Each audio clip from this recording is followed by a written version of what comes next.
O Concello comezou a perfilar o dispositivo de seguridade para os campeonatos do mundo de triatlón nunha xuntanza celebrada esta mañá a que asistiron os representantes dos corpos e forzas de seguridade. Houbo, indiscutiblemente, un traballo xa previo de coordinación a todos os niveis para ir testando o circuito e as necesidades que temos de control dese circuito, porque estamos afectando estradas que non son do Concello de Pontevedra, son estradas de competencia estatal e, polo tanto, con competencia da Guardia Civil,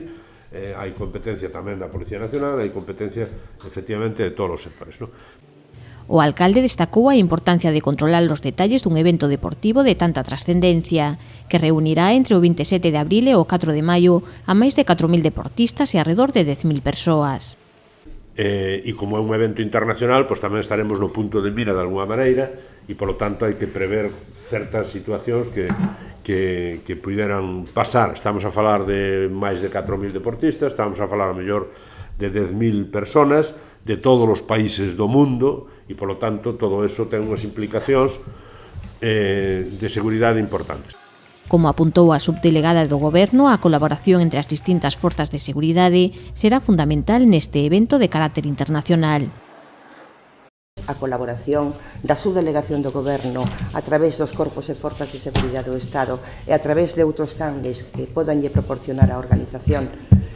datos que poden ser de relevancia, pois, por exemplo, os contactos consulares que é preciso ter en conta por cuestións que poden xurdir ao largo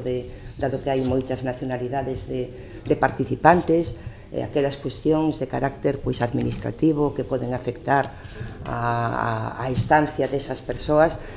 Aínda que non se concretou o número de efectivos que atenderán a proba, a comisaria provincial xa apuntou que ao coincidir ca Ponte de Maio non se concederán permisos para eses días co fin de contar co 100% do persoal. Lo que sí les adelanto, y se lo comentaba antes a la subdelegada, es que tenemos el Puente de Mayo justo en medio y ya hoy mismo informaré a mis policías que no se van a conceder ni asuntos propios ni permisos en esas fechas, claro, para tener la plantilla al 100%.